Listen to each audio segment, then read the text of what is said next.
आप सभी, I hope आप अच्छे होंगे। और आज मैं बता दूं यहाँ पे जो है होली स्पेशल, जी हाँ बिल्कुल होली स्पेशल महा मैराथन हम क्लास करने वाले हैं। और जैसे कि आप सब जानते हैं कि बीपीएससी ट्री 3.0, ठीक है, यहाँ पे जो है अभी इसका एग्ज़ाम रद्द हुआ है, लेकिन हमारे पास में एक बहुत ही सुनहरा मौका है फिर से इसकी प्रिपेयर करने का। सो बेस्ट हम यहाँ पे कंटिन्यू डेली वाइज, ओके, मैं आपको यहाँ पे कराऊंगी इसके मॉडल पेपर जब तक यहाँ पे एग्ज़ाम नहीं होगा आपको। ओके, सो गाइज अब आपको जो है कंटिन्यू यहाँ पे तैयारी करनी होगी फिर से, और अच्छा जो है यहाँ पे अपना सबसे बेस्ट देना होगा। ओके, सो स्टार्ट करते हैं। बिहार शिक्षक भर्ती TRE 3.0 BPSC TRE model paper, G K GS model paper first बहुत ही बेहतरीन होने वाला है। इसमें जो है आपका इतिहास इंक्लूड है एंड भूगोल इंक्लूड है एंड साइंस भी इंक्लूड है एंड इसमें जो है पॉलिटिकल साइंस भी इंक्लूड है and Bihar special ji K GS भी इसमें जो है इंक्लूड है। तो अब देखो, ठीक है, और कुछ पोर्शन यहाँ पे करंट अफेयर का भी जो है इंक्लूड है बीपीएससी से रिलेटेड। सो अब देखना है कि आपको यहाँ पे जो है इसका सुनहरा जो है फ़ायदा उठाना है कि नहीं। अगर भाई नहीं उठाना है तो आप वीडियो को स्किप कर सकते हैं अभी। ओके, और अगर आपको अच्छे मार्क्स लाने हैं और यहाँ पे बहुत ही बेस्ट कंटेंट है, सो चलिए फिर हम स्टार्ट करते हैं आपका बिना टाइम वेस्ट किए। और क्वेश्चन यहाँ पे हम 150 रखने वाले हैं। क्वेश्चन हमारे होंगे 150, जी हाँ बिल्कुल, पूरा जीके जीएस मॉडल पेपर है। ओके, और होली स्पेशल, ठीक है। सो चलिए फिर स्टार्ट करते हैं यहाँ पे हम। तो फ्रेंड्स, क्वेश्चन फर्स्ट है कि निम्नलिखित में से कौन सा एक हड़प्पा का बंदरगाह है। तो भाई यहाँ पे सिकंदरिया, लोथल या फिर महास्थानागढ़ या फिर नागपत्तनम। सो इनमें से जो है कौन सा एक हड़प्पा का बंदरगाह है, तो ये हमें बताना है। सो यहाँ पे जो राइट आंसर होगा वो होगा लोथल, ठीक है। इनमें जो है लोथल एक हड़प्पा का क्या है भाई, बंदरगाह है। सो यहाँ पे बी ऑप्शन राइट होगा। और देखो ये क्वेश्चन बहुत ही इंपॉर्टेंट है। और अभी जो यहाँ पे आपका जो है 15 मार्च को जो एग्जाम हुआ होगा, तो आपने वो एग्जाम दे के भी इतना कन्फर्म तो कर ही लिया होगा कि हाँ भाई किस तरीके के यहाँ पे क्वेश्चन पुटअप किए जाते हैं, किस तरीके के नहीं, ठीक है। तो आपको कहाँ तक पढ़ना है, ठीक है, जिससे कि आपका और भी इसकी और, ठीक है, जो यहाँ पे नेक्स्ट एग्जाम होगा बहुत ही उस अब वाले से भी बेस्ट आप कर सके। नेक्स्ट है फिर महावीर स्वामी का जन्म कहाँ पे हुआ था भाई। तो कुंडग्राम में, पाटलिपुत्र में, मगध में या फिर वैशाली में। सो फ्रेंड्स, महावीर स्वामी का जन्म कहाँ हुआ था, तो बात करें हम, जो महावीर स्वामी जी है इनका जो जन्म हुआ था वो हुआ था कुंडग्राम में। ए ऑप्शन राइट आंसर होगा। ओके, बहुत इंपॉर्टेंट है ये क्वेश्चन, बहुत ज़्यादा इंपॉर्टेंट है। और हाँ, ये पीडीएफ भी आपको जो है नीचे डिस्क्रिप्शन बॉक्स में प्रोवाइड कर दी जाएगी। और हाँ, ये आपको डिस्क्रिप्शन बॉक्स में तो प्रोवाइड कर दी ही जाएगी, साथ ही साथ ये आपको टेलीग्राम पर भी मिल जाएगी। ओके, नेक्स्ट है महात्मा बुद्ध का महापरिनिर्वाण कहाँ पे हुआ था। लुम्बिनी में, बोधगया में, कुशीनारा में या फिर कपिलवस्तु में। सो फ्रेंड्स, महात्मा बुद्ध का जो महापरिनिर्वाण है ये कहाँ पर हुआ था, ये हुआ था कुशीनारा में। सी ऑप्शन राइट होगा। महात्मा बुद्ध का महापरिनिर्वाण कहाँ पर हुआ था, कुशीनारा में हुआ था। और महात्मा बुद्ध से क्वेश्चन ना आए ऐसा हो नहीं सकता, क्योंकि ये वहाँ से ही रिलेटेड है। ओके, बिहार से ही। नेक्स्ट ये राज्यसभा में होते हैं। देखो अब राज्यसभा है, ठीक है भाई, राज्यसभा में क्या क्या पॉइंट्स होते हैं, क्या क्या नहीं होते, ठीक है, ये हमें यहाँ पे देखना है। राज्यसभा में होते हैं 280 सदस्य, जिनमें से 20 सदस्य तो भारत के राष्ट्रपति के द्वारा मनोनीत किए जाते हैं, है ना। अच्छा, इसमें 280 सदस्य जिनमें से 18 सदस्य भारत के राष्ट्रपति के द्वारा मनोनीत किए जाते हैं। या फिर राज्य जो सभा है इसमें भाई 280 सदस्य होते हैं और जिनमें 12 सदस्य भारत के राष्ट्रपति के द्वारा मनोनीत किए जाते हैं। या फिर 280 सदस्य जिनमें से 12 सदस्य भारत के राष्ट्रपति के द्वारा मनोनीत किए जाते हैं, ठीक है। यहाँ पे ये हमारे ऑप्शन है और हमें बताना है कि राइट आंसर यहाँ पे क्या होगा। सो राज्यसभा में होते हैं, मैं आपको यहाँ पे बताऊँ भाई, राज्यसभा में देखो, राज्यसभा में जो है 280 सदस्य होते हैं, जिनमें 12 सदस्य जो है भारत के राष्ट्रपति के द्वारा मनोनीत किए जाते हैं। ओके फ्रेंड्स, सो यहाँ पे जो है हमारा सी ऑप्शन बिल्कुल राइट आंसर होगा। सी ऑप्शन बिल्कुल राइट आंसर हमारा यहाँ पे होने वाला है। ओके, तो भाई जो राज्यसभा है, राज्यसभा में 280 सदस्य होते हैं और जिनमें से जो 12 सदस्य हैं ना, वो जो हमारे भारत के प्रेसिडेंट है ना, उनके द्वारा मनोनीत किए जाते हैं। क्या आप जानते हैं कि भारत के हाल ही में प्रेसिडेंट कौन है प्रेजेंट टाइम में? द्रौपदी मुर्मू है। ओके, अच्छा, सबसे पहले जो है भारत के, ठीक है, सबसे पहले भारत के राष्ट्रपति कौन थे भाई? डॉक्टर राजेंद्र प्रसाद। ओके, याद रखना है। नेक्स्ट ही महात्मा बुद्ध ने अपना धर्म चक्र परिवर्तन किस स्थान पर दिया था? लुम्बिनी, सारनाथ, पाटलिपुत्र या फिर वैशाली। ये क्वेश्चन बहुत इंपॉर्टेंट है भाई। महात्मा बुद्ध ने अपना धर्म चक्र परिवर्तन किस स्थान पर दिया था? सो इन्होंने दिया था सारनाथ में। जो महात्मा बुद्ध है इन्होंने अपना धर्म चक्र परिवर्तन सारनाथ स्थान पर दिया था। इंपॉर्टेंट क्वेश्चन होगा, बहुत ज़्यादा इंपॉर्टेंट क्वेश्चन है, ठीक है। फिर हमारे सेशन का नेक्स्ट क्वेश्चन आता है, नेक्स्ट है कि मगध की प्रारंभिक राजधानी कौन सी थी भाई? पाटलिपुत्र, वैशाली, राजगृह या फिर चंपा। सो गाइज हमें बताना है फिर यहाँ पे कि मगध की प्रारंभिक राजधानी कौन सी थी। सो यहाँ पे राइट आंसर होगा Rajgriha. Okay, c option right answer होगा। मगध की प्रारंभिक राजधानी थी भाई राजगृह। ओके, देखो इस तरह के ही क्वेश्चन आपके पूछे जाते हैं एग्जाम में, और इसी तरीके के क्वेश्चन पूछे जाएंगे आपके बीपीएससी वाले, ठीक है, एग्जाम में। अजातशत्रु के वंश का नाम क्या था? मौर्य, हर्यंक, नंद या फिर गुप्त। अगर हम बात करें यहाँ पर कि अजातशत्रु के वंश का नाम क्या था, तो इनके जो वंश का नाम था वो था हर्यंक वंश। तो अजातशत्रु के वंश का नाम था हर्यंक वंश। ओके, नेक्स्ट भी क्वेश्चन बनेगा यहाँ पर कि गुप्त सम्राट जिसने हुणों को पराजित किया था भाई? समुद्रगुप्त, चंद्रगुप्त द्वितीय या फिर स्कंदगुप्त या फिर रामगुप्त। सो अगर बात करें कि यहाँ पे जो है गुप्त सम्राट जिसने हुणों को भी पराजित किया था वो है यहाँ पे कौन भाई? स्कंदगुप्त। ठीक है, सी ऑप्शन यहाँ पे राइट होगा, यानी कि स्कंदगुप्त सम्राट है जिसने हुणों को पराजित किया था, यानी कि इनको यहाँ पे जो है हराया था। ठीक है, नेक्स्ट है कल्हण की पुस्तक का नाम क्या है? इंपॉर्टेंट क्वेश्चन है और ये क्वेश्चन हमने आपको जो है स्पेशल से पढ़ाया हुआ भी है। तो भाई कल्हण की पुस्तक का क्या नाम है? सो यहाँ पे अर्थशास्त्र, इंडिका, पुराण या फिर राजतरंगिणी।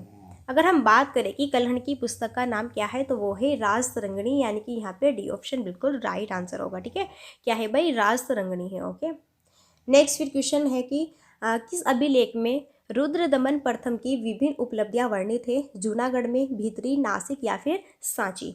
सो गाइज यहाँ पे जो है किस अभिलेख में रुद्रदमन प्रथम की विभिन्न उपलब्धियां वर्णित है? सो 10 क्वेश्चन का जो राइट आंसर बनेगा वो हमारा यहाँ पे होगा Junagadh. Okay, so A option right answer होगा। ठीक है, चलिए फिर नेक्स्ट, अलाउद्दीन खिलजी के आक्रमण के समय देवगिरी का शासक कौन था भाई? प्रताप रुद्र देव, रामचंद्र देव या फिर मलिक काफूर या फिर राणा रतन सिंह। तो जो अलाउद्दीन खिलजी है इनके आक्रमण के समय देवगिरी का शासक कौन था?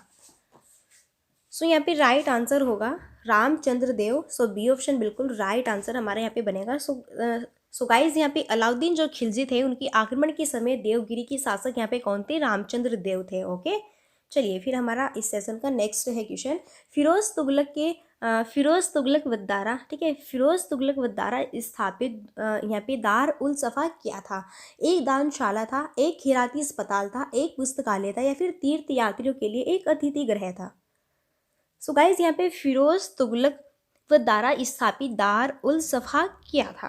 तो मैं आपको बताऊं ये क्या था। यहाँ पे एक खिराती अस्पताल था। ये क्या था भाई? एक खिराती अस्पताल था। ओके, सो बी ऑप्शन हमारा यहाँ पे राइट आंसर बनेगा। नेक्स्ट है गुलाम वंश का प्रथम शासक कौन था? कुतुबुद्दीन ऐबक था, इल्तुतमिश था, रजिया था या फिर बलबन था। सो गाइज गुलाम जो वंश है उनके प्रथम शासक कौन थे? सो गुलाम वंश के प्रथम जो शासक थे वो कौन थे भाई? कुतुबुद्दीन ऐबक थे। ओके, ए ऑप्शन राइट होगा और ये क्वेश्चन बड़ा ही इंपॉर्टेंट है और यहाँ से आपका क्वेश्चन जरूर बनेगा। ओके, सो आपको यहाँ पे टेंशन नहीं लेनी है क्योंकि ये पीडीएफ आपको हम बिल्कुल यहाँ पे जो है ठीक है आंसर विद आपको नीचे डिस्क्रिप्शन बॉक्स में प्रोवाइड करा देंगे। सो आप ठीक है वहाँ पर फिर इसको एक बार जो है एग्जाम से पहले ठीक है 1-2 बार कंटिन्यू पढ़ लेना। अच्छा, इनमें से जो है किस मुस्लिम शासक ने तीर्थ यात्रा कर समाप्त कर दिया था भाई? यहाँ पे बहलोल लोदी ने, शेरशाह ने, हुमायूं ने या फिर अकबर ने। तो इनमें से किस मुस्लिम शासक ने तीर्थ यात्रा कर समाप्त कर दिया था? सो यहाँ पे राइट आंसर बनेगा अकबर। ठीक है, इनमें से जो है अकबर मुस्लिम शासन ने तीर्थ यात्रा कर समाप्त कर दिया था। ओके, और वो थे भाई कौन? अकबर थे। नेक्स्ट है प्रार्थना समाज के संस्थापक कौन थे भाई? आत्माराम, पांडुरंग थे, तिलक थे या फिर एनी बेसेंट थे या फिर रास बिहारी घोष थे। सो फ्रेंड्स यहाँ पे प्रार्थना समाज के संस्थापक कौन थे? तो यहाँ पे राइट आंसर बनेगा आत्माराम। पांडुरंग जो है वो प्रार्थना समाज के संस्थापक थे। ओके, सो यहाँ पे ये ऑप्शन राइट आंसर होगा। और फिर नेक्स्ट है कि भारतीय पुनर्जागरण आंदोलन के पिता कौन थे भाई? बाल गंगाधर तिलक थे, ज्ञानंद सरस्वती थे या फिर यहाँ पे श्रद्धानंद थे या फिर राजा राम मोहन राय थे। सो हम बात करें यहाँ पे कि भारतीय पुनर्जागरण आंदोलन के पिता कौन थे। ओके, सो यहाँ पे होगा राइट आंसर राजा राम मोहन राय। ये जो है भारतीय पुनर्जागरण आंदोलन के क्या थे भाई? पिता थे। ओके, नेक्स्ट इंदिरा गांधी समझौता हुआ था 1930 में, 1931 में, 32 में या फिर 33 में। तो भाई यहाँ पे जो है गांधी इरविन समझौता कब हुआ था? नहीं, इंदिरा गांधी नहीं, सॉरी, यहाँ पे होगा गांधी जी, ठीक है। तो गांधी इरविन समझौता ये कब हुआ था? और ये क्वेश्चन बहुत इंपॉर्टेंट है और ये क्वेश्चन आपका बेसिक क्वेश्चन है, बहुत ही ओल्ड क्वेश्चन है। ये पहले भी एग्जाम में आपका आ चुका है और आगे भी जो है यहाँ पे पूछे जाएंगे, इस तरीके के क्वेश्चन ही पूछे जाते हैं। ओके, सो यहाँ पे जो हमारा राइट आंसर होगा भाई वो क्या बनेगा, देखो, और आप चूज़ करो कि हाँ यहाँ पे हमारा जो राइट आंसर होगा वो क्या होगा, ठीक है। अगर आपको पता है तो आप हमसे पहले नीचे डिस्क्रिप्शन बॉक्स में बता सकते हैं। और हमने ये जो है यहाँ पे लाइव चला हुआ है, ठीक है। तो गांधी इरविन समझौता हुआ था भाई कब? 1931 में, ठीक है, 1931 में हुआ था। ये हमने वीडियो आपकी जो है रिकॉर्ड करके प्राइमर पे लगाई हुई है। सो यहाँ पे टाइमिंग दिया हुआ है, आप इसको ठीक है कंटिन्यू देखते रहिएगा, बहुत इंपॉर्टेंट है ये। और कंटिन्यू डेली वाइज आपको एक जो है बीपीएससी का जीके जीएस मॉडल पेपर हर दिन मिलने वाला है। सो अगर आप यहाँ पे हमारे चैनल पे फर्स्ट टाइम आए हैं, जितने भी फ्रेंड्स, तो चैनल को फटाफट तरीके से लाइक एंड शेयर सब्सक्राइब कर लो और बेल आइकन प्रेस कर लेना, जिससे कि आपको सबसे पहले नोटिफिकेशन मिलता रहे। चलिए नेक्स्ट है, करो या मरो का संबंध आंदोलन से है भाई। यहाँ पे डांडी से, असहयोग से, खिलाफत से या फिर भारत छोड़ो। तो करो या मरो का संबंध किस आंदोलन से है? तो ये तो बहुत इंपॉर्टेंट और बेसिक क्वेश्चन है। ये करो या मरो का संबंध किस आंदोलन से है भाई? भारत छोड़ो आंदोलन से है। ओके, डी ऑप्शन यहाँ पे राइट आंसर होगा। नेक्स्ट है, स्थायी बंदोबस्त किसके साथ किया गया था? जमींदारों के साथ में, ग्रामीण समुदाय के साथ में, या फिर यहाँ पे जो है यहाँ पे होगा फिर मुकदमों के साथ में, या फिर किसानों के साथ में। तो जो स्थायी बंदोबस्त है वो किसके साथ में किया गया? सो फ्रेंड्स, यहाँ पे स्थायी बंदोबस्त किसके साथ में किया गया? ये किया गया जमींदारों के साथ में। सो ए ऑप्शन हमारा यहाँ पे बिल्कुल राइट आंसर बनेगा, ठीक है। चलिए फिर अब हमारा नेक्स्ट यहाँ पे क्वेश्चन है कि स्वराज दल की स्थापना किसने की? तिलक एवं चित्तरंजन दास ने, गांधी एवं मोतीलाल नेहरू ने, गांधी एवं तिलक ने, या फिर चित्तरंजन दास एवं मोतीलाल नेहरू ने। सो गाइस, यहाँ पे स्वराज दल की स्थापना किसने की? सो अगर हम बात करें यहाँ पे जो हमारा राइट आंसर होगा वो होगा चित्तरंजन दास एवं मोतीलाल नेहरू ने। ओके, सो स्वराज दल की स्थापना किस किसने की भाई? चित्तरंजन दास ने और मोतीलाल नेहरू ने की। ओके, चलिए नेक्स्ट, मॉन्टेग्यू चेम्सफोर्ड की रिपोर्ट भारतीय स्वतंत्रता अधिनियम 1947 का आधार बनी, या फिर भारतीय परिषद अधिनियम 1909 का आधार बनी, या फिर भारत सरकार अधिनियम 1919 का आधार बनी, या फिर भारत सरकार अधिनियम 1935 का आधार बनी। सो फ्रेंड्स, जो मॉन्टेग्यू चेम्सफोर्ड रिपोर्ट है यहाँ पे, ठीक है, उसका मेन रीज़न क्या है? सो हम आपको बताएंगे, भारत सरकार अधिनियम 1919 का आधार बनी। जब मॉन्टेग्यू चेम्सफोर्ड रिपोर्ट है, ये भारत सरकार अधिनियम 1919 का आधार बनी। ओके, सो यहाँ पे सी ऑप्शन राइट आंसर होगा। अच्छा, इनमें से कौन सी पुस्तक तिलक ने लिखी थी भाई? इंडिया इन ट्रांजिशन, गीता रहस्य, गोखले माई पॉलिटिकल गुरु, या फिर डिस्कवरी ऑफ इंडिया।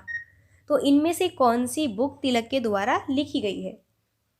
सो यहाँ पे राइट आंसर होगा गीता रहस्य। जो गीता रहस्य यहाँ पे बुक है, ये तिलक के द्वारा लिखी गई है। ओके, यहाँ पे बी ऑप्शन राइट होगा। अभिनव भारत से कौन संबंधित है भाई? वीडी सावरकर, सीआर दास, या फिर तिलक, या फिर एससी बोस। तो हम बात करें यहाँ पे अभिनव भारत, ठीक है, तो अभिनव भारत से कौन रिलेटेड है? सो यहाँ पे राइट आंसर होगा वीडी सावरकर जो है अभिनव भारत से, ठीक है, रिलेटेड है। सो गाइज, यहाँ पे हमारा ये ऑप्शन राइट आंसर होगा। ओके, चलो फिर नेक्स्ट, इनमें से जो है कौन सा गोलमेज सम्मेलन 1932 में हुआ था? पहला, दूसरा, तीसरा, या फिर चौथा? तो भाई इनमें से जो है कौन सा गोलमेज सम्मेलन 1932 में हुआ था? तो जो थर्ड नंबर का रहता है ना, तीसरा सॉरी फ्रेंड्स, तो यहाँ पे जो है तीसरे नंबर का गोलमेज सम्मेलन ये 1932 में हुआ। ओके, सो यहाँ पे सी ऑप्शन राइट होगा। नेक्स्ट है, लॉर्ड सिन्हा ने 1921 में कहाँ के गवर्नर पद से त्यागपत्र दिया था? बिहार, उड़ीसा, बंगाल, पंजाब, या फिर मद्रास।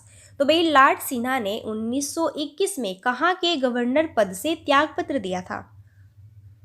सो वो थे कहाँ पे भाई? बिहार और ओडिशा से, ठीक है, वो बिहार और ओडिशा के थे गवर्नर। ओके, और वहाँ से उन्होंने त्यागपत्र दिया था लॉर्ड सिन्हा ने, कब? 1921 में दिया था।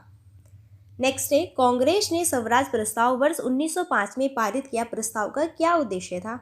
अपने लिए संविधान बनाने का अधिकार, परंतु ऐसा नहीं हुआ। स्वशासन सुनिश्चित करना, उत्तरदायी सरकार या फिर स्वयं की सरकार। सो गाइस, कांग्रेस ने स्वराज प्रस्ताव वर्ष 1905 में पारित किया। प्रस्ताव का उद्देश्य क्या था? सो प्रस्ताव क्यों पारित किया गया, इसका मेन रीजन क्या था भाई, हमें ये बताना है। सो अगर हम देखें यहाँ पे, इसका जो मेन रीजन है वो था स्वशासन सुनिश्चित करना, इसलिए कांग्रेस ने स्वराज प्रस्ताव वर्ष 1905 में पारित किया और इसका मेन उद्देश्य था यहाँ पे स्वशासन सुनिश्चित करना। ओके, नेक्स्ट और बहुत इंपॉर्टेंट क्वेश्चन है, लड्डू क्वेश्चन है कि स्वराज मेरा जन्मसिद्ध अधिकार है, मैं इसे पाकर रहूंगा, ये किसने कहा? M.K. गांधी ने, नेहरू ने, तिलक ने या फिर भगत सिंह ने? सो स्वराज मेरा जन्मसिद्ध अधिकार है और मैं इसे पाकर रहूंगा, ये किसने कहा? सो राइट आंसर होगा बाल गंगाधर तिलक। ओके, सो यहाँ पे सी ऑप्शन राइट होगा। नेक्स्ट, भारतीय राष्ट्रीय कांग्रेस के प्रथम अधिवेशन में कितने प्रतिनिधि ने भाग लिया? 52, 62, 72 या फिर 82? सो भारतीय राष्ट्रीय कांग्रेस के प्रथम अधिवेशन में कितने प्रतिनिधि ने भाग लिया था टोटल? सो यहाँ पे लिया था 72 ने। सो यहाँ पे हमारा सी ऑप्शन राइट आंसर होगा। ओके, नेक्स्ट है असहयोग आंदोलन, ये कब शुरू किया गया, किस वर्ष में? 1918 में, 20 में, 21 में या फिर 22 में? सो फ्रेंड्स, हम बात करें अगर असहयोग आंदोलन, सो ये कब स्टार्ट हुआ, किस वर्ष में स्टार्ट हुआ? ये स्टार्ट हुआ 1920 में। ओके, सो यहाँ पे बी ऑप्शन हमारा राइट आंसर होगा। अच्छा, नेक्स्ट है फिर हमारा क्वेश्चन की थियोसॉफिकल सोसाइटी की स्थापना किसने की भाई? Madam H.G. ब्लावत्स्की ने की, राजा राममोहन राय ने की या फिर महात्मा गांधी जी ने की या फिर स्वामी विवेकानंद जी ने की? सो गाइज, यहाँ पे थियोसॉफिकल सोसाइटी की स्थापना जो है वो किसने की? सो अगर हम बात करें यहाँ पे मैडम H.C. ब्लावत्स्की, ठीक है, सो इन्होंने जो है थियोसॉफिकल सोसाइटी की स्थापना की, ये ऑप्शन राइट आंसर होगा। क्वेश्चन ऐसे भी बन सकता है कि मैडम H.C. ब्लावत्स्की ने जो है किस सोसाइटी की स्थापना की, तो इन्होंने किस सोसाइटी की स्थापना की? थियोसॉफिकल सोसाइटी की स्थापना की। क्वेश्चन कैसे भी बने, हमें जो है सारे पॉइंट्स याद होने चाहिए। मद्रास महाजन सभा की स्थापना की गई, किस वर्ष की गई भाई? 1880 में, 81 में, 82 में या फिर 83 में? सो अगर हम बात करें कि मद्रास महाजन सभा की स्थापना है ना किस वर्ष की गई भाई? सो ये की गई 1883 में। सो यहाँ पे डी ऑप्शन राइट आंसर बनेगा। ठीक है, कब की गई भाई? 1883 में की गई। Okay, national council of education की स्थापना कब हुई? 15 अगस्त 1903 में, 15 अगस्त 1904 में, 15 अगस्त 1905 में या फिर 15 अगस्त 1906 में? सो जो नेशनल काउंसिल ऑफ एजुकेशन है, इसकी स्थापना कब हुई? सो इसकी स्थापना कब हुई भाई?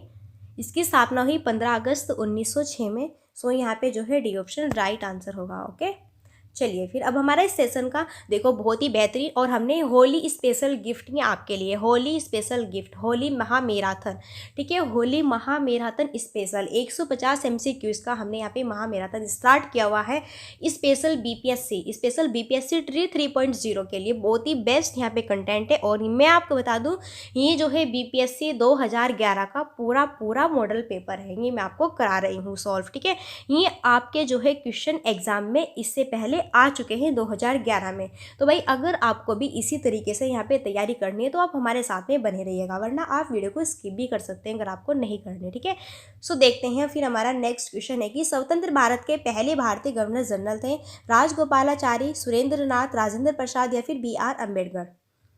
अगर हम बात करें कि स्वतंत्र भारत के पहले भारतीय गवर्नर जनरल कौन थे, तो भाई देखो स्वतंत्र भारत के पहले भारतीय गवर्नर जनरल की बात हुई है। अगर पूछे कि स्वतंत्र भारत के पहले गवर्नर जनरल कौन थे, तो फिर तो होगा लॉर्ड माउंटबेटन। पूछा है कि स्वतंत्र भारत के पहले भारतीय, भाई भारतीय लग गया तो भारतीय बताना है, तो वो थे यहाँ पे राजगोपालाचार्य। कौन थे? राजगोपालाचार्य, और ये 1948 से 1950 तक रहे भारतीय गवर्नर जनरल। ओके, शेर ए पंजाब के नाम से इनमें से कौन मशहूर थे? राजगुरु, भगत सिंह, लाला लाजपत राय या फिर उधम सिंह? सो बात करें शेर ए पंजाब के नाम से इनमें से कौन बहुत फेमस थे, मशहूर थे? क्या भाई शेर ए पंजाब के नाम से, पंजाब के शेर वो थे लाला लाजपत राय, इनको पंजाबी शेर, ठीक है, शेर ए पंजाब, ठीक है, इसके नाम से ये फेमस थे, इनको कहा जाता था लाला लाजपत राय को। अच्छा, भारत में किस तरह की अर्थव्यवस्था है भाई? समाजवादी, गांधीवादी, मिश्रित या फिर स्वतंत्रता? इंपॉर्टेंट क्वेश्चन है, लड्डू क्वेश्चन है, और जिसने भी 12th क्लास में इकोनॉमिक्स को पढ़ा होगा ना तो आपको पता होगा। तो भारत में किस तरह की अर्थव्यवस्था है? मिश्रित। भारत में जो है भाई एक मिश्रित अर्थव्यवस्था है, मिश्रित यानी कि मिक्सचुअल है सभी चीज़ों का, ठीक है।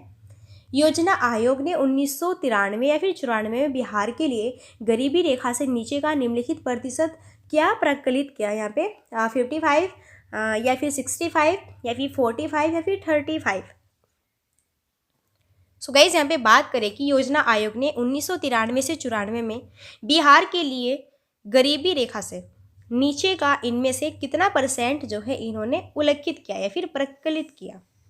सो यहाँ पे होगा 35%। कितना भाई? 35% योजना आयोग ने 1993 और 94 में बिहार के लिए गरीबी रेखा कितने नीचे है भाई गरीबी रेखा? सो यहाँ पे 35% है। ओके, चलो नेक्स्ट इंपॉर्टेंट क्वेश्चन। चल योजना के बारे में इनमें से, ठीक है, आपको विचार करना है। ओके, सो भाई यहाँ पे ये इंपॉर्टेंट क्वेश्चन है। देखो, चालू वित्त के लिए एक योजना जिसमें वार्षिक बजट शामिल होता है, ये पहला ऑप्शन है। फिर सेकंड, एक योजना जो कि 3, 4, 5 वर्षों के लिए निर्धारित होती है। फिर यहाँ पे थर्ड ऑप्शन है, यह अर्थव्यवस्था की आवश्यकता अनुसार प्रतिवर्ष संशोधित होती है। फिर फोर्थ ऑप्शन है, 10, 15, 20 वर्षों के लिए एक सापेक्ष योजना में से कौन सी सही है? तो आपको बताना है अब इनमें जो है यहाँ पे राइट आंसर क्या होगा। सो हम यहाँ पे बात करें, जो राइट आंसर होगा आपका यहाँ पे होगा फर्स्ट एंड थर्ड, यानी कि 1 और 3 ये सही है। तो यहाँ पे इनमें तो नहीं है। देखो यहाँ पे ये इस ऑप्शन को मान लो, ठीक है, फर्स्ट एंड थर्ड ये हमारे यहाँ पे पॉइंट सही होंगे। देखो, फर्स्ट एंड यहाँ पे जो है थर्ड ऑप्शन, एक तो यहाँ पे चालू वित्त के लिए, ठीक है, एक योजना जिसमें वार्षिक बजट शामिल होता है, और भाई थर्ड ये की है अर्थव्यवस्था की आवश्यकता के अनुसार प्रतिवर्ष संशोधित होती है। ओके, सो यहाँ पे चल योजना के बारे में बताना है। सो ये पॉइंट्स हमारे राइट होंगे। ओके, चलिए नेक्स्ट है, भारत का अधिकतम गेहूं उत्पादक राज्य है भाई हरियाणा, पंजाब, बिहार या फिर उत्तर प्रदेश? सो अगर हम बात करें यहाँ पर कि भारत का अधिकतम गेहूं उत्पादक राज्य है, यानी कि भारत में सबसे ज़्यादा गेहूं का उत्पादक कहाँ पे होता है भाई?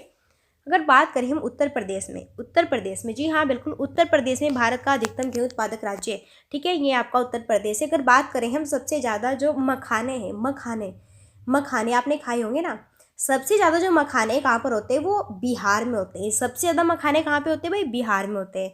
अगर गेहूं उत्पादक की बात करें तो वो है उत्तर प्रदेश। भारत के किन राज्यों में गन्ना सबसे ज़्यादा पैदा होता है? तो भाई भारत के वो कौन कौन से राज्य हैं जिसमें गन्ना सबसे ज़्यादा पैदा होता है? बिहार है और उत्तर प्रदेश है, उत्तर प्रदेश एवं राजस्थान है, आंध्र प्रदेश एवं जम्मू कश्मीर है, पंजाब एवं हिमाचल प्रदेश है। तो भारत के किन राज्यों में गन्ना जो है सबसे ज़्यादा पैदा होता है? अगर बात करें बिहार और उत्तर प्रदेश की, सो बिहार और उत्तर प्रदेश में गन्ना सबसे ज़्यादा पैदा होता है।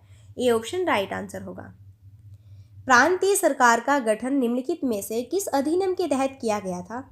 1935 का अधिनियम, 1932 का अधिनियम, 1936 का अधिनियम, 1947 का अधिनियम?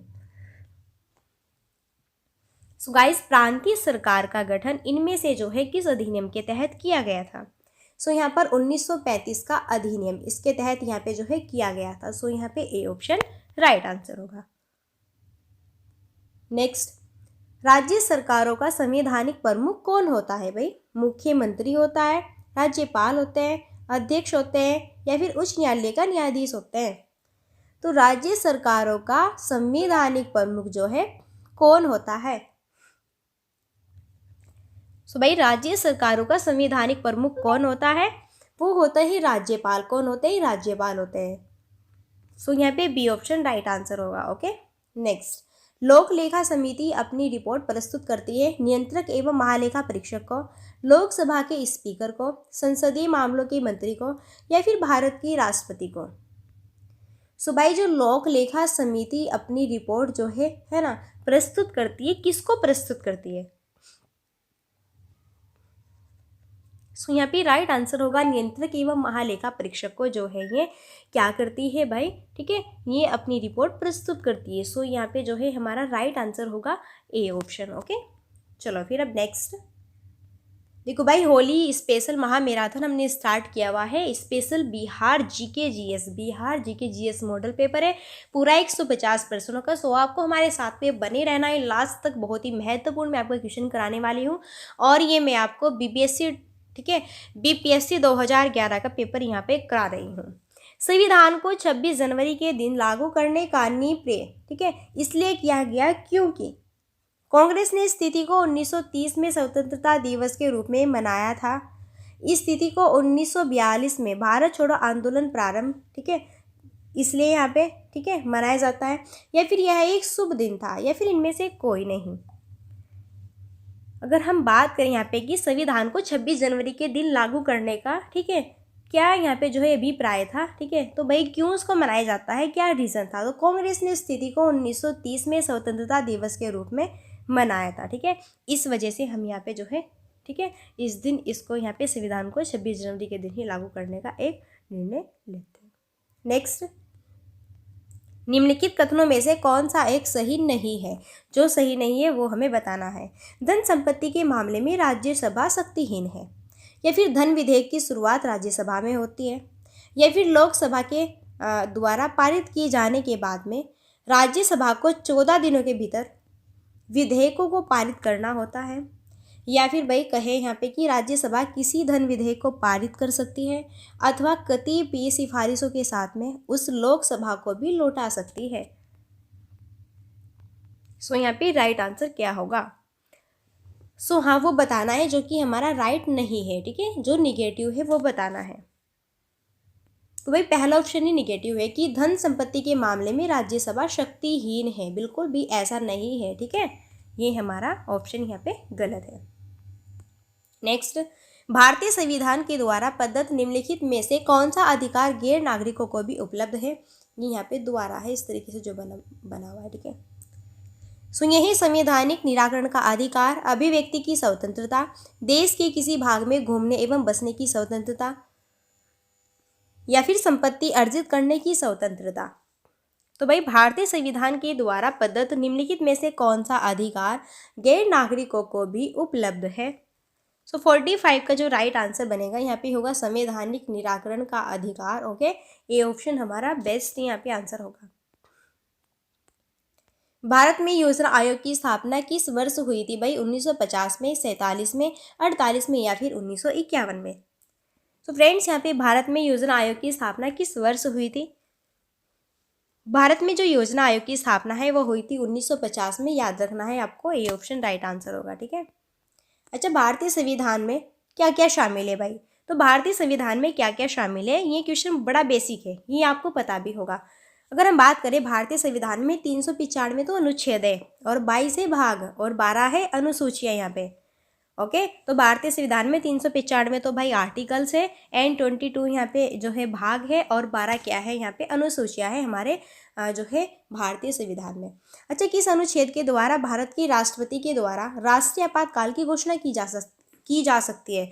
तो वो कौन सा आर्टिकल है जिस आर्टिकल में भारत के जो प्रेसिडेंट है उसके द्वारा राष्ट्रीय आपातकाल की घोषणा की जा सकती है?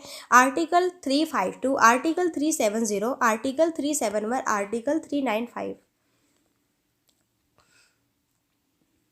सो राइट आंसर होगा आर्टिकल 352, यानी कि 352 आर्टिकल, ठीक है। 352 आर्टिकल के अकॉर्डिंग भारत के जो प्रेसिडेंट है ना, इसके द्वारा राष्ट्रीय आपातकाल की घोषणा की जा सकती है। भारतीय संविधान में संशोधन करके शिक्षा का अधिकार कब जोड़ा गया? 1 अप्रैल 2010 में, 1 अगस्त 2010 में, 1 अक्टूबर 2010 में, या फिर 1 दिसंबर 2010 में? अगर बात करें कि भारतीय संविधान में संशोधन करके शिक्षा का अधिकार कब जोड़ा गया, तो भाई शिक्षा का अधिकार कब जोड़ा गया? ये जोड़ा गया 1 अप्रैल 2010 में, 1 अप्रैल 2010 में। ओके, और 86वें संशोधन के द्वारा स्वराज दल की स्थापना किसने की? तिलक एवं चित्तरंजन दास ने, गांधी एवं मोतीलाल नेहरू ने, गांधी एवं तिलक ने, चित्तरंजन दास एवं मोतीलाल नेहरू ने। सो यहाँ पे स्वराज दल की स्थापना जो है किसने की? चित्तरंजन दास एवं मोतीलाल नेहरू ने। सो डी ऑप्शन राइट होगा। और फिर से ये हमारा यहाँ पे जो है रिपीटेड क्वेश्चन है। सो गाइज, फिर हम अपना नेक्स्ट क्वेश्चन देखते हैं। नेक्स्ट है कि CDP एवं NES के पुनर्गठन के लिए 1957 में NDC के द्वारा स्थापित एक समिति का नाम बताएं जिसने ग्रामीण स्थानीय सरकार की त्रिस्तरीय प्रणाली का सुझाव दिया था। तो बलवंत राय मेहता समिति, अशोक मेहता समिति, या फिर प्रजातांत्रिक विकेंद्रीकरण पर महाराष्ट्र समिति, या फिर ग्राम नगर संबंध समिति। सो यहाँ पे राइट आंसर क्या होगा भाई? CDP एवं NES के पुनर्गठन के लिए 1957 में NDS के द्वारा स्थापित समिति का नाम बताना है। और भाई यहाँ पे जो है जिसने ग्रामीण स्थानीय सरकार की त्रिस्तरीय प्रणाली का भी सुझाव दिया था, सो वो है यहाँ पे बलवंत मेहता समिति। क्या है भाई? बलवंत राय मेहता समिति, बलवंत राय मेहता समिति। सो ये ऑप्शन राइट आंसर होगा, ये ऑप्शन राइट आंसर होगा। अशोक मेहता समिति ने निम्नलिखित सिफारिश की। तो भाई अशोक मेहता समिति ने, है ना, सिफारिश की पंचायती राज की त्रिस्तरीय सरकार को, पंचायती राज की त्रिस्तरीय सरकार को, फिर पंचायती राज की एक स्तरीय सरकार को, फिर पंचायती राज की बहुस्तरीय सरकार को। तो पंचायती राज की त्रिस्तरीय को, या फिर द्विस्तरीय को, या फिर एकल स्तरीय को, या फिर बहुस्तरीय सरकार को। अगर हम बात करें अशोक मेहता समिति ने इनमें से सिफारिश की भाई, तो पंचायती राज की द्वितीय सरकार को, ठीक है, सिफारिश की। सो यहाँ पे बी ऑप्शन हमारा राइट आंसर होगा। नेक्स्ट है, निम्नलिखित कथनों में से कौन सा एक सही नहीं है? जो सही नहीं है वो बताना है, हमें जो निगेटिव है ना वो बताना है। सर्वोच्च न्यायालय का गठन 1950 में हुआ था। सर्वोच्च न्यायालय देश की उच्चतम अदालत है जिसमें अपील की जाती है। या फिर सर्वोच्च न्यायालय कोर्ट मार्शल को छोड़ अन्य किसी भी उच्च न्यायालय अदालतों की सुनवाई कर सकता है। या फिर सर्वोच्च न्यायालय कोर्ट मार्शल के साथ अन्य किसी भी उच्च न्यायालय या फिर अदालतों की सुनवाई कर सकता है। तो भाई इनमें से कौन सा कथन सही नहीं है? अगर मैं बात करूँ यहाँ पे सर्वोच्च न्यायालय की बात है, ठीक है, तो सर्वोच्च न्यायालय का गठन 1950 में हुआ, बिल्कुल ठीक है, राइट आंसर है। सर्वोच्च न्यायालय देश की उच्चतम अदालत है जिसमें अपील की जा सकती है, बिल्कुल राइट ऑप्शन है। सर्वोच्च न्यायालय कोर्ट मार्शल को छोड़ अन्य किसी भी उच्च न्यायालय अदालतों की सुनवाई कर सकता है, बिल्कुल राइट है। लेकिन सर्वोच्च न्यायालय कोर्ट मार्शल के साथ में अन्य किसी भी उच्च न्यायालय अदालतों की सुनवाई कर सकता है, ये यहाँ पे पॉइंट्स गलत दिया हुआ है। ओके, यहाँ पे तो होगा मार्शल को छोड़, ठीक है, यहाँ पे है मार्शल के साथ। ये पॉइंट समझ लेना, ये मत समझना कि यहाँ दोनों ऑप्शन एक से हैं, देखने में एक लगेंगे लेकिन यही एक एक पॉइंट में आप गलती कर दोगे और अपने जो है नंबर को कट कर दोगे, ओके, गलत करके। नेक्स्ट, इनमें से जो है कौन सा एक मानव अधिकार भारतीय संविधान के अंतर्गत मौलिक अधिकार भी है? सूचना का अधिकार, काम का अधिकार, शिक्षा का अधिकार, या फिर मकान का अधिकार। तो भाई इनमें से कौन सा एक मानव अधिकार भारतीय संविधान के अंतर्गत मौलिक अधिकार भी है? वो है शिक्षा का अधिकार। सो यहाँ पे सी ऑप्शन राइट होगा। पर्यावरण किससे बनता है? जीवीय घटकों से, भू आकृतिक घटकों से, अजैव घटकों से, या फिर इनमें से सभी। अगर बात करें कि पर्यावरण जो है किस किस से बनता है, बिल्कुल जीव जंतु, ठीक है, इनके घटकों से भी, भू आकृतिक घटक, ये भी सारे पॉइंट्स आते हैं, अजैव, जैविक, अजैविक, ठीक है, सारे पॉइंट्स आते हैं भाई। ओके, सो यहाँ पे डी ऑप्शन राइट होगा। डी ऑप्शन क्या होगा? राइट होगा। पूरा ब्रह्मांड ये भी आपका इन्वायरमेंट के ही अकॉर्डिंग आएगा। महाद्वीप अलग कैसे हुए? ज्वालामुखी फूटने से, विवर्तनिक क्रिया से, चट्टानों के वलन और भ्रंशन से, या फिर इनमें से सभी। अगर हम बात करें कि महाद्वीप अलग कैसे हुए, तो फ्रेंड्स यहाँ पे ये अलग हुए विवर्तनिक क्रिया से, महाद्वीप जो है अलग हुए। ओके, अच्छा, हिंद महासागर और लाल सागर को कौन सी जल संधि जोड़ती है? बाब अल मंदेव, हॉर्मुज, या फिर बोस्पोरस, या फिर मलक्का। सो राइट आंसर क्या होगा भाई? हिंद महासागर और लाल सागर को कौन सी जल संधि जोड़ती है? वो है बाब अल मंदेव। ओके, बाब अल जो मलदेव है ना, वो हिंद महासागर और लाल सागर को आपस में जोड़ती है। अच्छा, अरब सागर के पानी का औसतन खारापन है भाई 25 ppt, 35 ppt, 45 ppt, या फिर 55 ppt। तो भाई अरब सागर के पानी का औसतन खारापन कितना है? ये है यहाँ पे 35 ppt। 35 क्या है? ppt। ओके, सो बी ऑप्शन राइट आंसर होगा। वलन क्रिया किसका परिणाम है? महादेश जनक बल, भूविक्षेपीय बल, पर्वत निर्माणकारी बल, या फिर बहिर्जात बल। तो भाई वलन क्रिया किसका परिणाम है? तो ये किसका परिणाम है? पर्वत निर्माणकारी बल का परिणाम है। सो यहाँ पे हमारा सी ऑप्शन राइट आंसर होगा, ठीक है। अच्छा, 90 ईस्ट रीज ये कहाँ पर है भाई? प्रशांत महासागर में, हिंद में, अंटार्कटिका में, या फिर आर्कटिका में। 90 ईस्ट रिज, ये क्वेश्चन इंपॉर्टेंट है, आएगा बिल्कुल आएगा, ठीक है। तो 90 ईस्ट रिज ये कहाँ पर है भाई, तो ये है हिंद महासागर में। कहाँ पर है ये, हिंद महासागर में है। सो यहाँ पे बी ऑप्शन राइट होगा, ठीक है। अब नेक्स्ट, तकला मकान मरुस्थल किस देश में स्थित है, कजाकिस्तान, तुर्कमेनिस्तान, उज्बेकिस्तान या फिर चीन। तकला मकान जो है भाई, तकला मकान मरुस्थल ये किस देश में है, तो भाई तकला जो मकान मरुस्थल है ये है चाइना में। कहाँ पर है, ये चाइना में है, ठीक है। चलिए, खनिज क्या है, द्रव्य है, अकार्बनिक ठोस है, गैस है या फिर ये सभी है। खनिज क्या है, तो खनिज यहाँ पे जो है अकार्बनिक ठोस है। खनिज क्या होते हैं भाई, अकार्बनिक ठोस होते हैं। सो बी ऑप्शन राइट होगा। अच्छा, विश्व में सबसे अधिक कोयला उत्पादन कराने वाला देश कौन सा है, तो भाई विश्व में सबसे अधिक कोयला उत्पादक करने वाला देश है अपना भारत है, यूएसए है, चीन है, फिर रूस है। तो अगर बात करें कि विश्व में सबसे अधिक कोयला उत्पादक देश उत्पादक, ठीक है, करने वाला देश है भाई, तो वो है क्या यहाँ पे, China. Okay, c option right answer होगा। तो भाई पूरे वर्ल्ड में सबसे अधिक कोयला उत्पादक कहाँ पे होता है, सबसे ज़्यादा चीन में होता है। अच्छा, एक ही प्रकार का परमाणु इनमें से जो है किस में मिलता है, खनिज यौगिक में, मिश्रण में, प्राकृत तत्व में या फिर इनमें से कोई नहीं। अगर बात करें यहाँ पर हम कि एक ही प्रकार का परमाणु निम्नलिखित में से किस में मिलता है, सो गाइस ये मिलता है प्राकृत तत्व में। सी ऑप्शन यहाँ पे राइट आंसर बनेगा। ओके, फिर हमारा इस सेशन का नेक्स्ट क्वेश्चन है कि निम्नलिखित में से कौन सा शहर किसी देश की राजधानी नहीं है, कैनबरा, सिडनी, वेलिंगटन या फिर रियाद। बताओ भाई यहाँ पे राइट आंसर क्या होगा। तो निम्नलिखित में से कौन सा शहर किसी देश की राजधानी नहीं है, तो यहाँ पे कैनबरा भी है, वेलिंगटन भी है, रियाद भी सऊदी अरब की है, वेलिंगटन भी आपकी जो है यहाँ पे रहती है यूएसए, वाशिंगटन नहीं, यूएसए की तो वो है वाशिंगटन, वेलिंगटन देखो आपकी है, कैनबरा भी है, लेकिन सिडनी यहाँ पे, ठीक है, सिडनी यहाँ पे जो है आपकी किसी भी कंट्री की यहाँ पे कैपिटल नहीं है।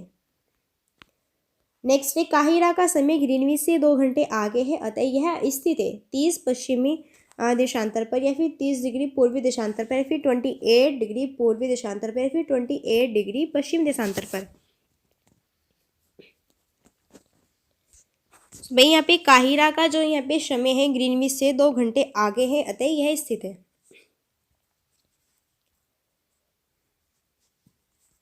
सो राइट आंसर होगा 30 डिग्री पूर्व देशांतर पर। ओके, चलिए नेक्स्ट,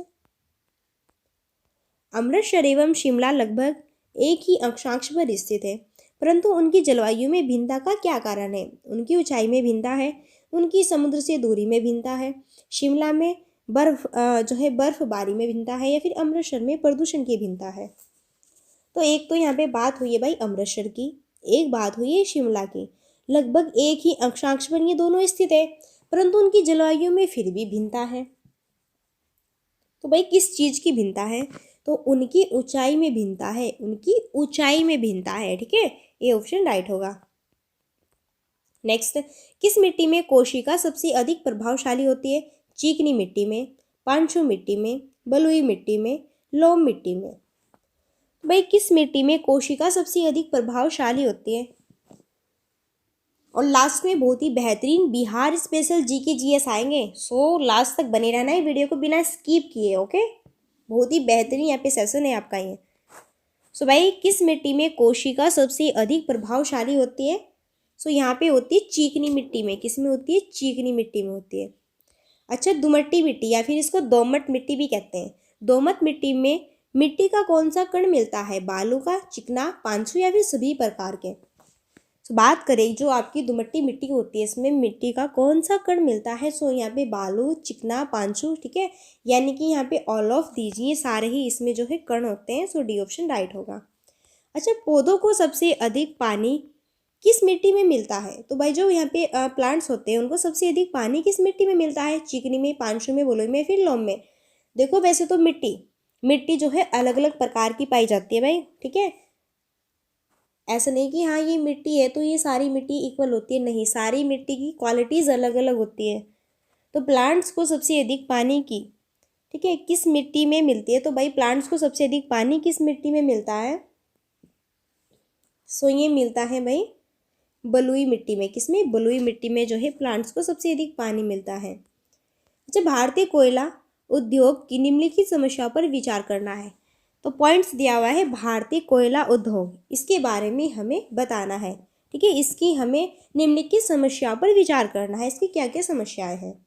निम्न कोटि का कोयला एवं कोयला संचलन में बाधा, धुलाई संस्थानों की उपयोगी क्षमता में सभी, कोकिंग कोयला के आयात पर बड़ी निर्भरता, कार्य संचालन कीमतें उपयुक्त में से कौन से सही है, ये अब आपको बताना है। सो यहाँ पे second third four, first second third four, first third four only, या फर्स्ट सेकंड थर्ड ऑप्शन आपके सामने है। भारतीय कोयला उद्योग, ठीक है, इसके बारे में आपको यहाँ पे जो है बताना है, इनकी समस्याओं पे। ठीक है, इनकी समस्याओं पे बताना है, विचार करना है कि कौन कौन से पॉइंट्स यहाँ पे होंगे।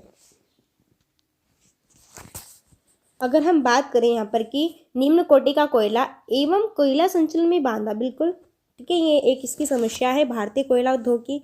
कोकिंग कोयला की आयात पर बढ़ती निर्भरता, ये भी इसकी एक यहाँ पे समस्या है। और भाई अगर बात करें यहाँ पे हम कार्य संचालन कीमतें, ठीक है, सो भाई कार्य संचालन जो कीमतें हैं ये 4, ये भी इसकी एक क्या है समस्या है। सो गाइज यहाँ पे हमारा फर्स्ट, थर्ड एंड 4 यानी कि सी ऑप्शन हमारा यहाँ पे बिल्कुल राइट आंसर होगा। नेक्स्ट है फिर झारखंड में कोयले की खान कहाँ पे स्थित है, झरिया में, जमशेदपुर में, रांची में, या फिर लोहारदागा में।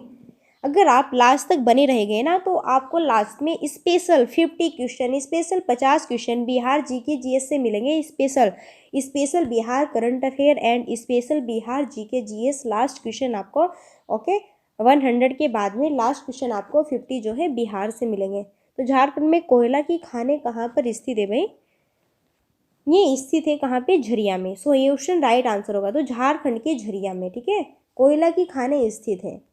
2001 में बिहार राज्य भारत का सबसे बड़ा राज्य है, 10वां है, तीसरा है, चौथा है, फिर 5वां है। ये बहुत इंपॉर्टेंट क्वेश्चन है भाई। अब बात यहाँ पे की गई है कि 2001 की जनगणना के अकॉर्डिंग बिहार राज्य भारत का सबसे बड़ा राज्य है। तो ये है तीसरे नंबर का। कौन सा भाई, तीसरे नंबर का। ये 2011 का यहाँ पे डाटा, 2001 का यहाँ पे ये डाटा है। ठीक है, तो ये मत सोचना कि हाँ भाई ये यहाँ पे गलत बता रहे हैं या फिर क्या बता रहे हैं। ठीक है, ऐसा बिल्कुल भी अपने माइंड में नहीं यहाँ पे सोचना है, क्योंकि ये हम आपको 2011 की जनगणना 2001 की जनगणना के अकॉर्डिंग बता रहे हैं ये आपको हम डाटा। ओके, चलिए फिर नेक्स्ट, फिर हमारा पॉइंट यहाँ पे, और नेक्स्ट बहुत इंपॉर्टेंट क्वेश्चन है कि इनमें से जो है किस राज्य में अनुसूचित जाति के लोगों की संख्या सबसे अधिक है, बिहार में है, पश्चिम बंगाल में है, उत्तर प्रदेश में है, या फिर पंजाब में है। तो अगर बात करें भाई वो कौन सा स्टेट है जिसमें कि अनुसूचित जाति के लोगों की संख्या सबसे अधिक है, सो वो है यहाँ पे अपना उत्तर प्रदेश। ठीक है, जो उत्तर प्रदेश है ना, उत्तर प्रदेश राज्य में अनुसूचित जाति के लोगों की संख्या सबसे अधिक है। ओके, सो यहाँ पर सी ऑप्शन राइट आंसर होगा। अच्छा, निम्नलिखित में से कौन सा शहर गंगा नदी के किनारे स्थित नहीं है। तो भाई इनमें से कौन सा शहर गंगा नदी के किनारे स्थित नहीं है। देखो, भागलपुर भी है, उत्तरकाशी भी है, कानपुर भी है, जबकि फतेहपुर जो है ना, फतेहपुर ये शहर गंगा नदी के किनारे स्थित नहीं है। ठीक है, अच्छा, भारत के सबसे बड़े राज्य में फिल्म का कर्म क्या है भाई। तो राजस्थान, मध्य प्रदेश, महाराष्ट्र, मध्य प्रदेश, राजस्थान, महाराष्ट्र, महाराष्ट्र, राजस्थान, मध्य प्रदेश, मध्य प्रदेश, महाराष्ट्र, या फिर राजस्थान। सो भाई भारत के बड़े राज्य में फिल्म का कर्म क्या है।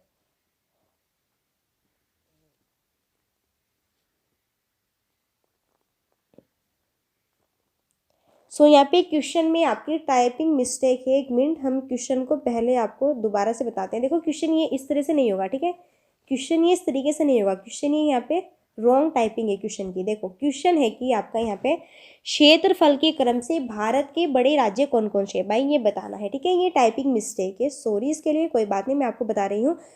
देखो, क्वेश्चन है कि क्षेत्रफल के क्रम में भाई भारत के बड़े राज्य कौन कौन से हैं। तो अगर हम यहाँ पे एरिया की बात करें तो एरिया में जो है भारत के सबसे बड़े राज्य कौन कौन से हैं। तो एक तो राजस्थान जो कि फर्स्ट नंबर पे रहता है, और फिर भाई लास्ट में है यहाँ पे, ठीक है, भाई एक मध्य प्रदेश है और थर्ड नंबर पर है महाराष्ट्र और फोर्थ नंबर पर अपना उत्तर प्रदेश है। ठीक है, तो भाई क्षेत्रफल के क्रम में भारत के सबसे बड़े राज्य यहाँ पे पहले नंबर पर राजस्थान, दूसरे नंबर पर मध्य प्रदेश, तीसरे नंबर पर महाराष्ट्र, चौथे नंबर पर अपना उत्तर प्रदेश।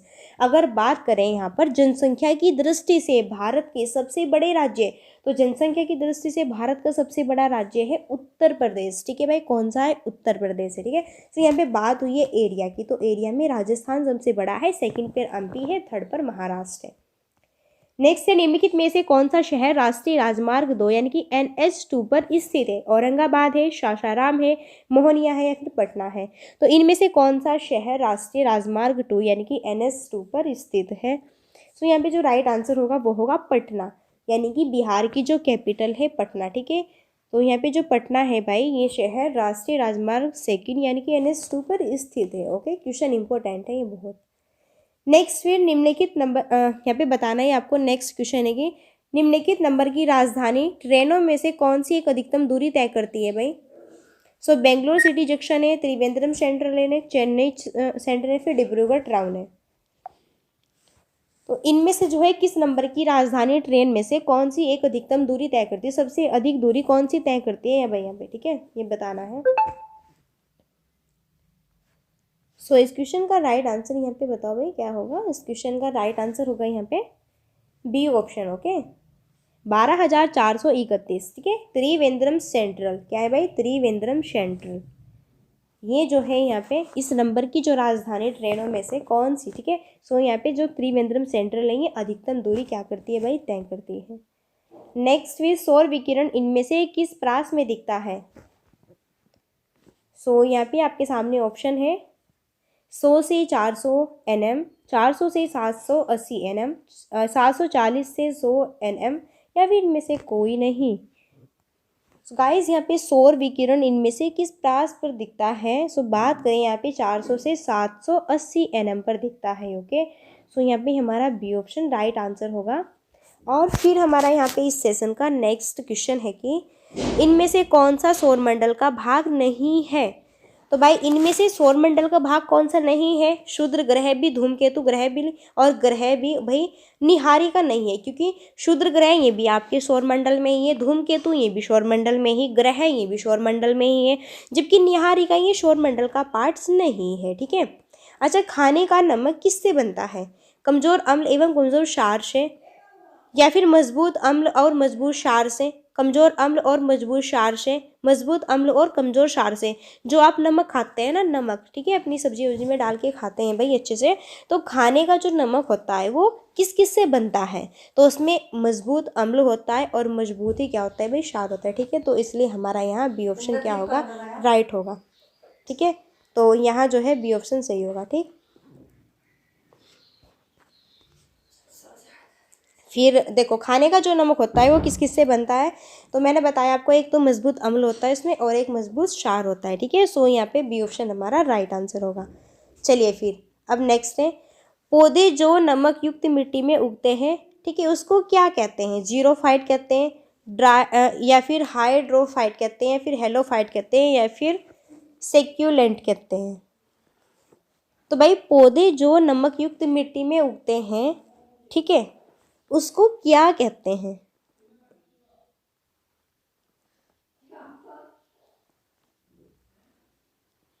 पौधे जो नमक युक्त मिट्टी में उगते हैं उसको क्या कहते हैं?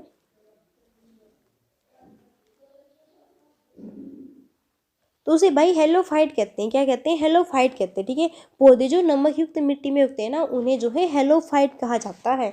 सो यहाँ पे सी ऑप्शन राइट होगा। ऊर्जा की वाणिज्यिक स्रोतों में विषु शामिल होता है।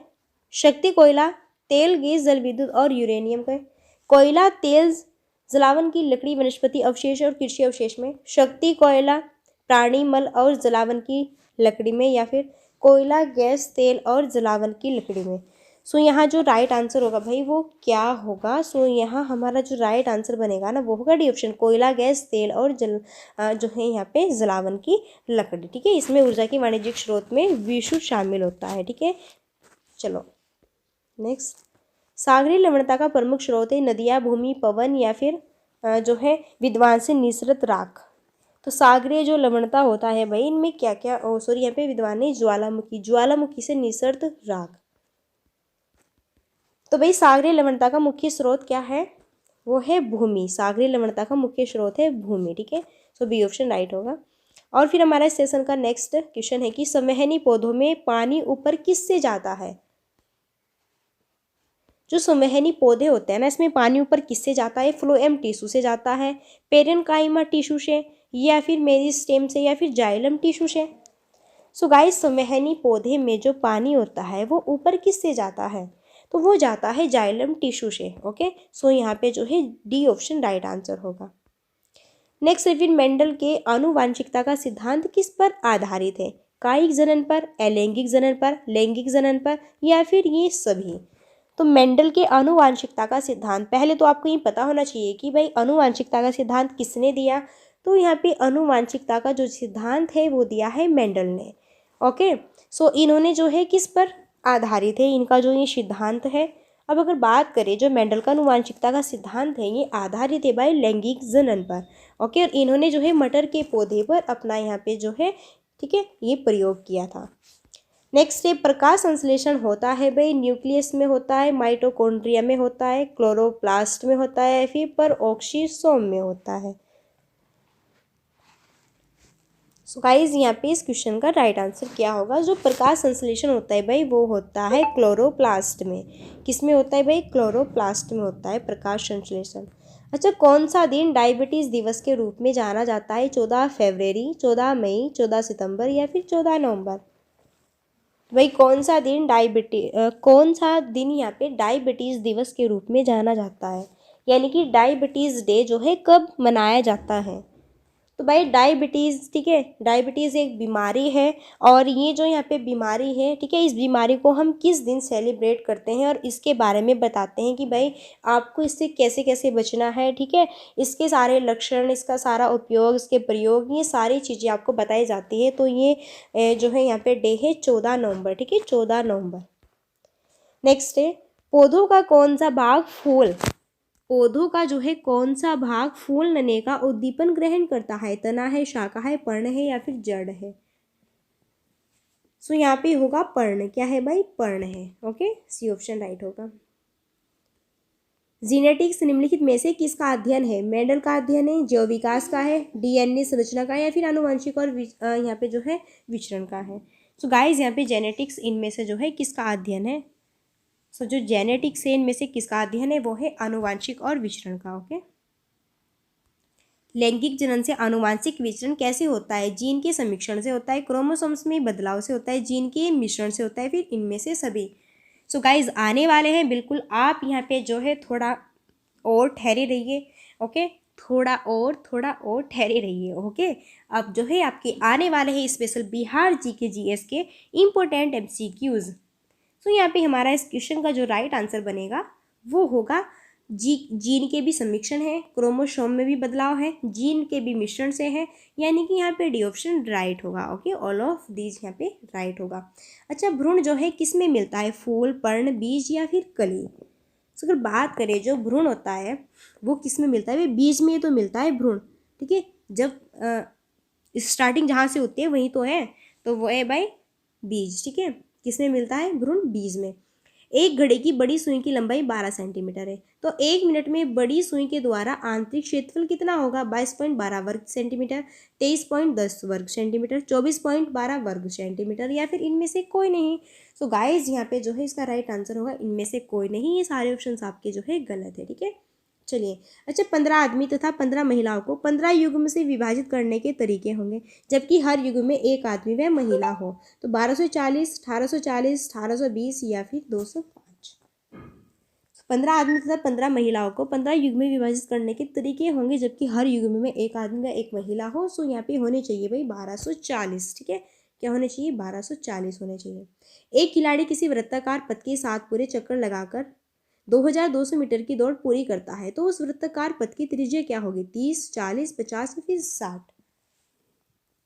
सो यहाँ पे होगी 50, ठीक है। सो यहाँ पे हमारा सी ऑप्शन राइट होगा। ये इंपॉर्टेंट है क्वेश्चन। 2, 4, 6, 8, 10, 12, 14, 16 की माध्यमिका है भाई 8, 9, 10 एंड 11। सो यहाँ पे होगा 9, क्या होगा भाई 9, तो इसमें माध्यमिक का होगा 9, सो बी ऑप्शन राइट।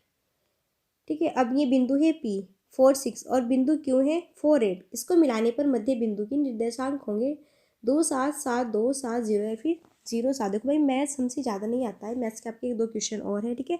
फिर चलो हम चलते हैं। देखो मैथ्स के क्वेश्चन है, इनको हम छोड़ देते हैं क्योंकि जब भी हमसे नहीं आता है हम इनको आप सॉल्व करके फिर या तो हम बताएंगे, लेकिन हमसे मैथ्स जो कंसेप्ट है ना वो इतना नहीं आता है, ठीक है। चलो हम आगे बढ़ते हैं और अपने बहुत ही बेहतरीन क्वेश्चन की तरफ। और जैसे कि मैंने आपको बताया कि अभी आप जो है दिल थाम के यहाँ पे बैठे रहिए क्योंकि बहुत ही शानदार यहाँ पे जो है आपकी स्पेशल क्वेश्चन आने वाले हैं, जो कि स्पेशल बिहार जीके इन हिंदी बिहार स्पेशल क्वेश्चन आपके ये है।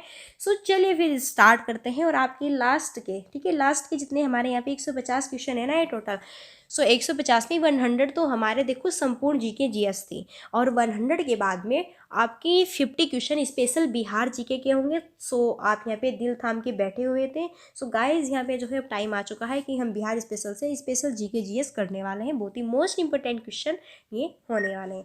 चलो, बिहार दिवस कब मनाया जाता है? अगर बात करें जो बिहार दिवस है वो कब मनाया जाता है भाई? बिहार दिवस मनाया जाता है 22 मार्च को। ओके, बिहार दिवस। सबसे पहले तो आप भाई बिहार राज्य से हैं और बिहार में आप एग्ज़ाम देने जा रहे हैं टीचर का, यानी कि बिहार शिक्षक भर्ती का। तो भाई सबसे पहले तो आपको ये बातें है ना, ये कॉमन सेंस आपको पता होना चाहिए और ये आपको जनरल नॉलेज होनी चाहिए कि भाई बिहार दिवस कब मनाया जाता है। तो ये 22 मार्च को जो है यहाँ पे बिहार दिवस सेलिब्रेट किया जाता है और अभी हाल ही में जो है किया गया है। बिहार की राजधानी कहाँ पर है? पटना, पूर्णिया, दरभंगा या फिर मुंगेर? तो बिहार की जो राजधानी है वो कहाँ पर है? वो है पटना। बिहार की भाई कैपिटल क्या है? वो है पटना। अच्छा, बिहार का उच्च न्यायालय कहाँ पर है? पटना, सारण, कोशी या फिर मगध? अगर हम बात करें बिहार के उच्च न्यायालय की, तो बिहार का उच्च न्यायालय वो भी पटना में ही है। बिहार का जो उच्च न्यायालय है वो भी क्या है भाई? पटना ही है। अच्छा, बिहार की राजकीय भाषा है, तो भाई बिहार की राजकीय भाषा हिंदी उर्दू है, संस्कृत उर्दू है, हिंदी संस्कृत है या फिर इनमें से कोई नहीं।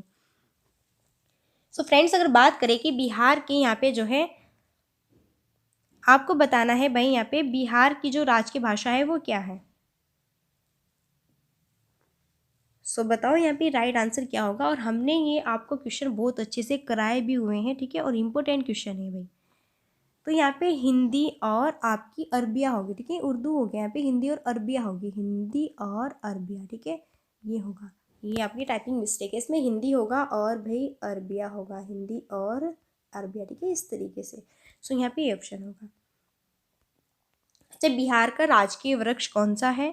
सो अगर बिहार की राजकीय वृक्ष की यहाँ पे बात की जाए तो वो है पीपल। तो भाई बिहार के राजकीय वृक्ष है पीपल। अच्छा, राजकीय पुष्प क्या है भाई? कमल, गेंदा, गुलाब या फिर इनमें से कोई नहीं? तो राजकीय पुष्प भी आपको बताना है बिहार का, और वो है भाई यहाँ पे गेंदा। कौन सा है भाई? गेंदा, गेंदा, ठीक है, ये बिहार का राजकीय पुष्प है गेंदा। अच्छा, बिहार का राजकीय पक्षी है हंस है, मुर्गी, कोयल या फिर गोरैया? सो अगर बात करें यहाँ पे हम कि बिहार का राजकीय पक्षी क्या है, सो गाइस यहाँ पे इस क्वेश्चन का जो राइट आंसर होगा वो क्या होगा, और वो होगा यहाँ पे गोरैया। क्या होगा भाई? गोरैया होगा। अच्छा, बिहार का परमंडल है भाई 7 8 9 और 11, और ये मैंने आपको अच्छे से पढ़ाए हुए हैं, बिल्कुल 9 के 9 इसके परमंडल अच्छे से पढ़ाए हुए कौन कौन से हैं। ओके, सो यहाँ पे बिहार के जो परमंडल है वो है भाई 9 यहाँ पे। अच्छा, बिहार का, ठीक है भाई, यहाँ पे अगर हम देखें फिर हमारा क्वेश्चन है कि बिहार में जो है, बिहार में टोटल कितने ज़िले हैं? तो बिहार में टोटल 38 ज़िले हैं। तो बिहार में भाई टोटल कितने ज़िले हैं? बिहार में टोटल 38 ज़िले हैं। अच्छा, बिहार का अनुमंडल है 95, 101, 105 या फिर 119? सो गाइज यहाँ पे अगर हम देखें बिहार का सॉरी यहाँ पे है हमारा कि बिहार का अनुमंडल है, सो यहाँ पे हमारा राइट आंसर होगा 101। क्या होगा भाई? 101, ठीक है। अच्छा, बिहार में विश्वविद्यालयों की संख्या कितनी है? 21 है, 23 है, 25 है या फिर 30 है? तो अगर हम बात करें कि बिहार में विश्वविद्यालयों की संख्या कितनी है, तो बिहार में 21। और जो भारत का जो है सबसे पुराना एंड सबसे जो है पहला, ठीक है, विश्वविद्यालय वो कौन सा है? नालंदा विश्वविद्यालय, और वो भी कहाँ पर है? बिहार में ही है। तो भाई बिहार में विश्वविद्यालयों की संख्या टोटल कितनी है? वो है 21। अच्छा, बिहार में सर्वाधिक जनसंख्या वाला जिला कौन सा है? तो अब बताना है। देखो, बिहार में सबसे ज़्यादा जनसंख्या वाला जिला बताना है। तो बेगूसराय है, दरभंगा है, पटना है या फिर मधुबनी है? सो फ्रेंड्स यहाँ पे बिहार में सबसे ज़्यादा जनसंख्या वाला जिला कौन सा है, वो है पटना। ठीक है, सो यहाँ पे सी ऑप्शन राइट होगा। अच्छा, बिहार में सबसे कम जनसंख्या वाला जिला कौन सा है, तो भाई बिहार में सबसे कम जनसंख्या, अभी तो हमने ज़्यादा जनसंख्या वाला देखा था, अब हमें यहाँ पे कम जनसंख्या वाला पढ़ना है। तो मुंगेर, शेखपुरा, सीतामढ़ी या फिर खगड़िया। सो यहाँ पे होगा शेखपुरा। सो फ्रेंड्स यहाँ पे आपका बी ऑप्शन राइट होगा। नेक्स्ट है, बिहार में सबसे कम लिंगानुपात वाला जिला कौन सा है, आपको सबसे कम लिंगानुपात वाला जिला बताना है। मुंगेर है, सहरसा है, औरंगाबाद या फिर मधेपुरा है। सो गाइज यहाँ पे जो है बिहार में सबसे कम लिंगानुपात जो है, ठीक है, किस जिले में है, तो वो है भाई यहाँ पे किस जिले में है, बिहार में सबसे कम लिंगानुपात जो है किस जिले में है। सो गाइज यहाँ पे होगा मुंगेर, ए ऑप्शन राइट होगा। ओके, फिर हमारा नेक्स्ट यहाँ पे क्वेश्चन है कि बिहार में सबसे ज़्यादा लिंगानुपात वाला जिला कौन सा है, अब ये बताना है हमें। तो भाई अब बात हुई है यहाँ पर कि बिहार में सबसे ज़्यादा लिंगानुपात जो है वो भाई किस जो है जिले में है, बताओ। और मैंने आपको अच्छे से पढ़ाए हुए भी है भाई, समस्तीपुर है, शिवहर है, गोपालगंज है या फिर पटना है। और ये बहुत इंपॉर्टेंट यहाँ पे सेशन हमने चलाया हुआ है स्टार्टिंग से। हम यहाँ पे आपको, ठीक है, हमने आपको 100 क्वेश्चन तो जो है ऑल जीके जीएस से कराए हुए हैं। और फिर यहीं पर हम बात करें, सो भाई यहाँ पर जो है हमारे लास्ट के जो ये 50 क्वेश्चन रहने वाले हैं ये स्पेशल बिहार जीके जीएस से रहने वाले हैं। ठीक है, सो देखो अब आप ही देखो कि कितने बेहतरीन जो है हमारा यहाँ पे ये सेशन चला हुआ है। सो भाई अब आपको बताना है कि यहाँ पे हमारा जो राइट आंसर होगा वो क्या होगा। ठीक है, बताओ बिहार में सबसे ज़्यादा लिंगानुपात वाला जिला है भाई।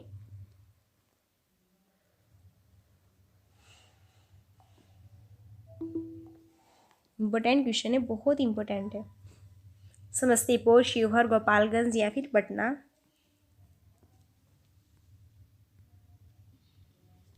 सो गाइज यहाँ पे इस क्वेश्चन का जो राइट आंसर होगा वो होगा गोपालगंज। ओके, बिहार में सबसे ज़्यादा लिंगानुपात वाला जिला है वो है गोपालगंज।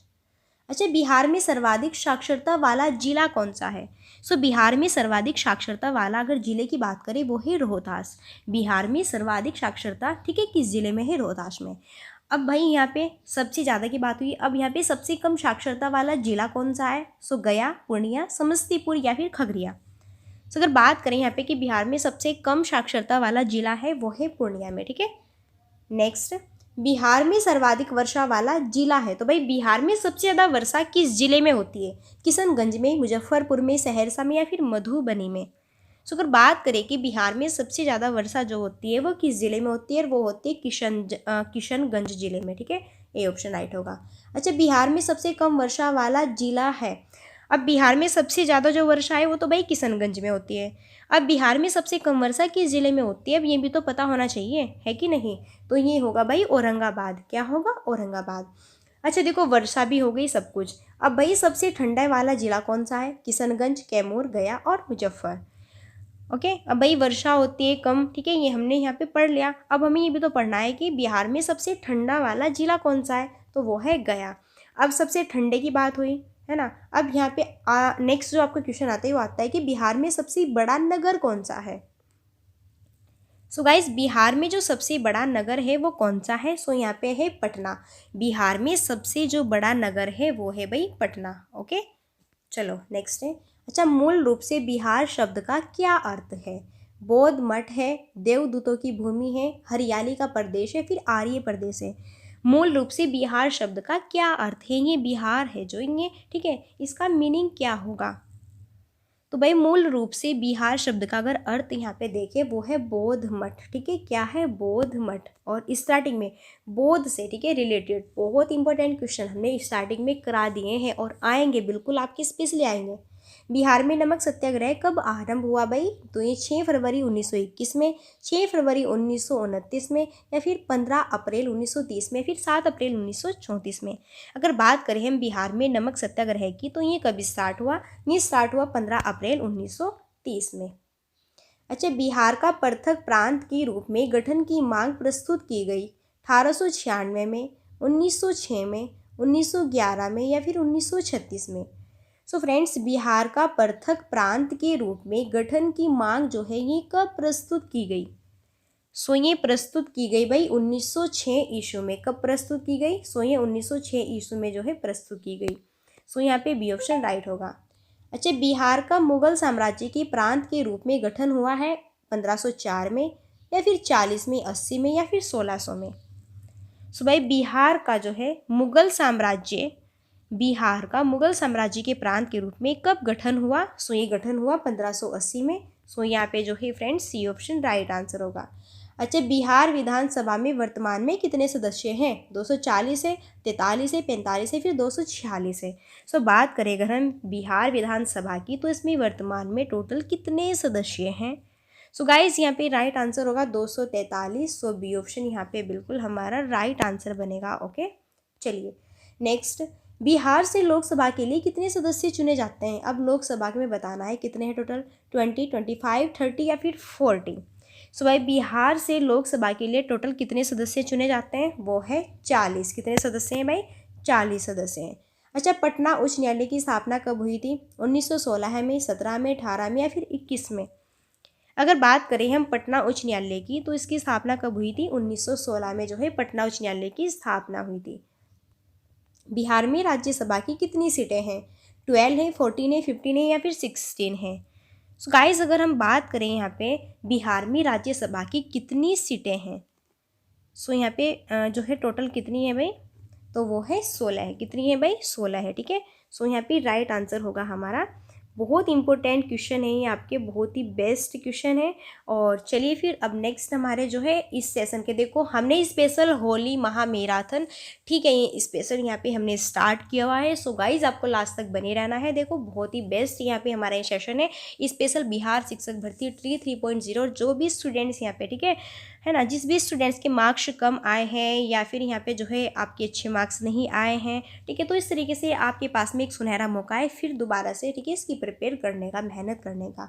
नेक्स्ट है झारखंड बिहार से कब अलग हुआ? 15 नवंबर 2000 में, 25 नवंबर 2001 में, या फिर 23 नवंबर 2002 में, या फिर इनमें से कोई नहीं?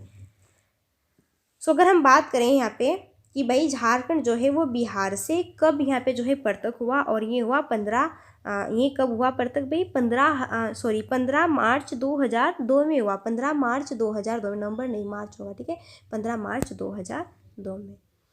नेक्स्ट है बिहार और ओडिशा का विभाजन हुआ 1932 में, 1936 में, 1937 में, या फिर 1938 में?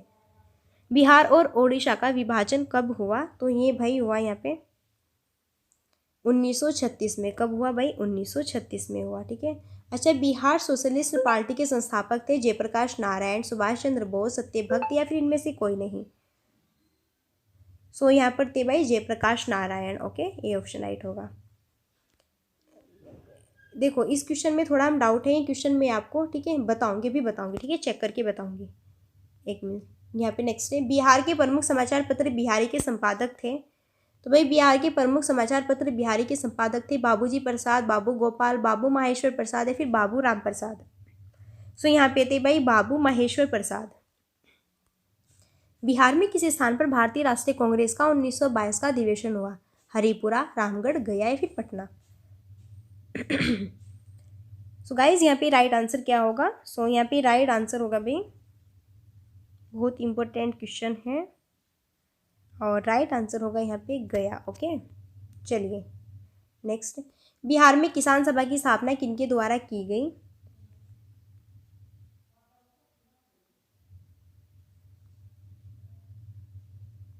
सो भाई बिहार में किसान सभा की स्थापना किसके द्वारा की गई? सो राइट आंसर होगा यहाँ पर सहजानंद सरस्वती के द्वारा। ठीक है, अच्छा, बिहार प्रांतीय किसान सभा का गठन किस सन में हुआ? फरवरी 1931 में, जनवरी 1933 में, मार्च 1929 में, या फिर अप्रैल 1922 में? अगर बात करें बिहार प्रांतीय किसान सभा का गठन जो है, ठीक है, कब हुआ? सो गाइस ये हुआ मार्च 1929 में। सी ऑप्शन राइट होगा। बिहार बंगाल से कब अलग हुआ? बिहार जो है बंगाल से कब पृथक हुआ? 1911 में, 12 में, 1813 में, फिर 1814 में? तो ये हुआ 1912 में। कब हुआ भाई? 1912 में हुआ। ठीक है, चलिए नेक्स्ट। 1857 की क्रांति के बिहार के नेता थे मौलवी अहमदुल्लाह, कुंवर सिंह, तात्या टोपे, या फिर इनमें से कोई नहीं? सो भाई यहाँ पे 1857 की क्रांति के बिहार के नेता कौन थे भाई? वो थे कुंवर सिंह। कौन थे भाई? कुंवर सिंह थे, ठीक है। अच्छा, पटना को प्रांतीय राजधानी बनाया था शेरशाह ने, हुमायूं ने, इब्राहिम लोदी ने, या फिर इनमें से कोई नहीं? और अब हमारे जो है कुछ ही क्वेश्चन बचे हुए हैं, बस हमारे कंप्लीट होती हैं पूरी यहाँ पे, ठीक है। सो भाई पटना को प्रांतीय राजधानी बनाया गया था शेरशाह सूरी ने। किसने बनाया था भाई? शेरशाह सूरी ने बनाया था। अच्छा, बिहार में सर्वाधिक लोकप्रिय सुल्तान कौन थे? शेरशाह सूरी, खिलजी, लोदी, या फिर ये अलाउद्दीन खिलजी? बिहार में सर्वाधिक लोकप्रिय सुल्तान कौन थे? वो थे शेरशाह सूरी। ये बिहार में सबसे ज़्यादा लोकप्रिय थे। अच्छा, नालंदा विश्वविद्यालय का वैभव किसके हाथों में नष्ट हुआ? बख्तियार खिलजी, लोदी, शेरशाह सूरी, या फिर इनमें से कोई नहीं? सो यहाँ पे जो है इस क्वेश्चन का आपको आंसर बताना है। राइट आंसर वो होगा बख्तियार खिलजी। नालंदा जो विश्वविद्यालय का वैभव है किसके हाथों नष्ट हुआ? तो बख्तियार खिलजी के हाथों। अच्छा, किस काल में बिहार की राजनीतिक शक्ति, शैक्षिक व सांस्कृतिक गरिमा खंडित हुई? मौर्य काल में, गुप्त में, मध्य में, या फिर इनमें से कोई नहीं? तो भाई वो है यहाँ पे मध्य काल में, ठीक है, सी ऑप्शन, ठीक है। बिहार की जो राजनीतिक शक्ति, शैक्षिक व सांस्कृतिक गरिमा है वो खंडित हुई मध्य काल में। चलिए फिर हमारे सेशन का नेक्स्ट है, किस मुगल शासक ने सर्वप्रथम बिहार को अपने साम्राज्य में मिलाया था? बाबर ने, जहांगीर ने, अकबर ने, या फिर हुमायूं ने? तो भाई किस मुगल शासक ने सबसे पहले बिहार को अपने साम्राज्य में मिलाया था? वो है अकबर, ठीक है। अच्छा नेक्स्ट, पाटलिपुत्र के संस्थापक थे? उदयन थे, अशोक थे, बिंबिसार थे, या फिर इनमें से कोई नहीं? तो भाई पाटलिपुत्र के संस्थापक थे वो थे उदयन। पाटलिपुत्र के संस्थापक कौन थे? उदयन। नेक्स्ट है, पाटलिपुत्र में स्थित चंद्रगुप्त का महल मुख्यतः बना था ईंटों का, मिट्टी का, लकड़ी का, फिर पत्थर का?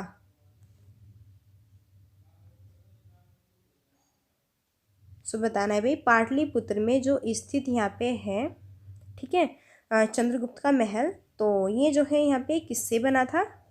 ये बना था भाई लकड़ी का। किससे बना था? लकड़ी का बना था। तो पाटलिपुत्र में इनमें से किस शासक ने सर्वप्रथम अपनी राजधानी बनाई? चंद्रगुप्त मौर्य ने, कनिष्क ने, अशोक महान ने, या फिर इनमें से कोई नहीं? तो गाइस बात करें पाटलिपुत्र में इनमें से किस शासक ने सर्वप्रथम अपनी राजधानी बनाई? और ये बनाई है चंद्रगुप्त मौर्य ने, ठीक है। किसने भाई? चंद्रगुप्त मौर्य ने। अच्छा, बिहार में 1857 की क्रांति के नेता कुंवर सिंह का देहांत कब हुआ? 17 अप्रैल 1858 में, या फिर 10 जून में, या फिर 9 मई में, या फिर 12 मई? सो ये हुआ 9 मई 1858 में, ओके। अच्छा, बिरसा मुंडा का कार्यक्षेत्र कौन सा था? चंपारण, अलीपुर, बलिया, या फिर रांची? अगर बात करें कि बिरसा मुंडा का कार्य क्षेत्र कौन था, वो था रांची। क्या था भाई? रांची, ओके। नेक्स्ट, स्वामी सहजानंद का संबंध था बिहार की जनजाति आंदोलन के साथ? देखो यहाँ पे 150 है, लास्ट में देखो 50 टाइपिंग हुआ है, 150। आखिरकार वो यहाँ पे जो है टाइम आ चुका है, जो कि हमारे कंप्लीट यहाँ पे टोटल, ठीक है, 150 हो चुके हैं। सो स्वामी सहजानंद का संबंध किससे था भाई? तो ये था बिहार के किसान आंदोलन के साथ में। स्वामी सहजानंद का संबंध था बिहार के किसान आंदोलन के साथ में। अब देखो हमारा ये क्वेश्चन था यहाँ पर, इसको मैं थोड़ा चेक करके बता रही हूँ आपको, एक मिनट। कौन सा क्वेश्चन था भाई वो? रुको एक मिनट देखती हूँ।